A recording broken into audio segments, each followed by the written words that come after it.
5 अगस्त की तारीख हमारी सनातनी परंपरा का वो टीका होगा जिसमें कितने कार सेवकों की चिताओं की राख मिली होगी, कितनी तपस्याओं का पारितोषिक होगा वो एक दिन, कितने आंसुओं की नमी होगी, कितने जख्मों का हिसाब होगा।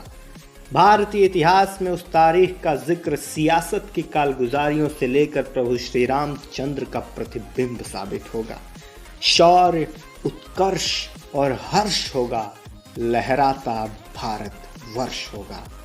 इसी कड़ी में जय हिंदुत्व शौर्य के मंच पर नमस्कार, मैं हूं कृपानाथ और इस व्याख्यान में आपका स्वागत है।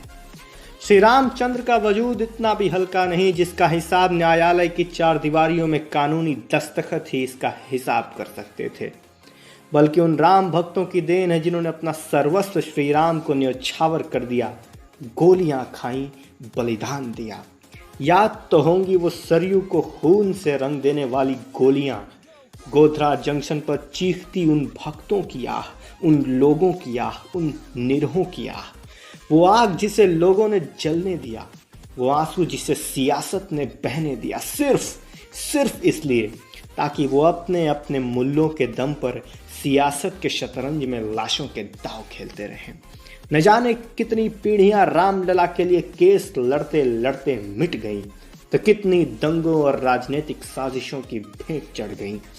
अब हमारा कर्तव्य यह है कि हम हर उस व्यक्ति, हर उस पिता, हर उस कारसेवक तक इस धार्मिक अनुष्ठान का पुण्य फल पहुंचाएं जिसने अपने पिता को खोया, अपने पुत्रों को खोया, अपना संपूर्ण जीवन इस अनुष्ठान के नाम कर काल के जाल में तड़प कर अपना दम तोड़ दिया।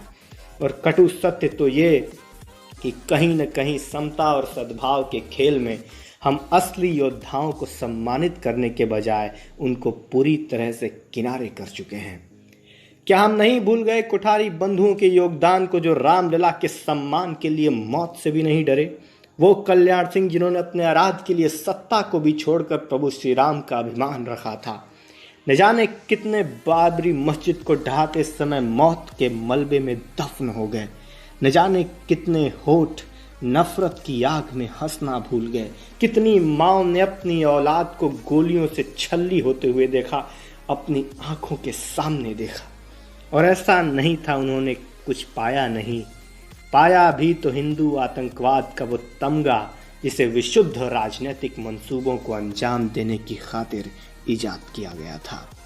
क्या हम भूल गए हमारे मुख्यमंत्री श्री आदित्यनाथ के गुरु श्री अद्वैतनाथ, साध्वी ऋतंभरा, विनय कटियार, उमा भारती और तमाम नेता जिनके भाषणों ने मृत प्राय हिंदुओं में जान फूंक दी थी और उन्हें पुनः बाबर के इन वंशजों से लड़ने के लिए प्रोत्साहित किया था।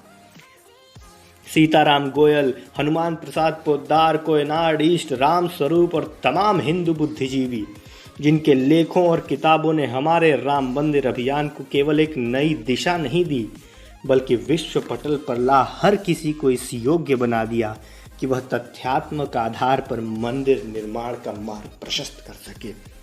इनके योगदान हमारे लिए अगर मायने रखते तो शाहरुख सलमान की जगह आज ये नाम बच्चे बच्चे की जुबान पर होते। 92 वर्ष के वयोवृद्ध वकील के पराशरन जिन्होंने सुप्रीम कोर्ट में पूरी बहस खड़े होकर किया और जज के आग्रह करने के बाद भी ये कहकर टाल दिया कि यह उनके आराध्य दशरथ नंदन श्री राम का अपमान होगा। आज राम मंदिर का निर्माण अगर संभव हो पाया है तो यह सिर्फ और सिर्फ ऐसे ही राम भक्तों के धैर्य, साहस और अथक तपस्या की वजह से। फिर इन महान पुरुषों को सम्मानित करने में जो मुलायम यादव की गोलियों का शिकार हुए या जो ट्रेन में जिंदा जला दिए गए, उनको शहीद का दर्जा देने में मौजूदा सरकार ने अब तक क्यों कोई कदम नहीं उठाया? किस दिन का इंतजार है? क्या हम कोठारी भाइयों के माता पिता को सम्मानित भी नहीं कर सकते थे या एक शिलापट भी नहीं लगवा सकते थे जिनमें इन सभी शहीदों और उन सभी व्यक्तियों का योगदान अंकित हो जिन्होंने अपने आराध के लिए अपना सर्वस्व न्यौछावर कर दिया, अपने प्राणों की आहुति दे दी? हमारी समस्या यह है कि हम खुद को सबसे बड़ा धर्मनिरपेक्ष साबित करने में लगे रहते हैं। यह समस्या कोई नई नहीं है।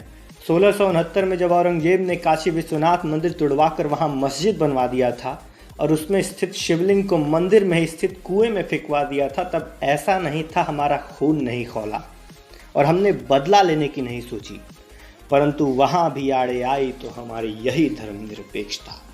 महारानी अहिल्याबाई होलकर ने जब काशी विश्वनाथ मंदिर का निर्माण दोबारा कराने के बारे में सोचा, तब वह चाहती तो मस्जिद तुड़वा कर दोबारा वहां मंदिर निर्माण करवा सकती थी, और ऐसा नहीं था कि उनकी सत्ता कमज़ोर थी या वो ऐसा करवाने में असमर्थ थी, बल्कि उनको भी वही चिंता थी जिसने हिंदुत्व को हमेशा सहने पर मजबूर किया, समता और सर्वधर्म समभाव।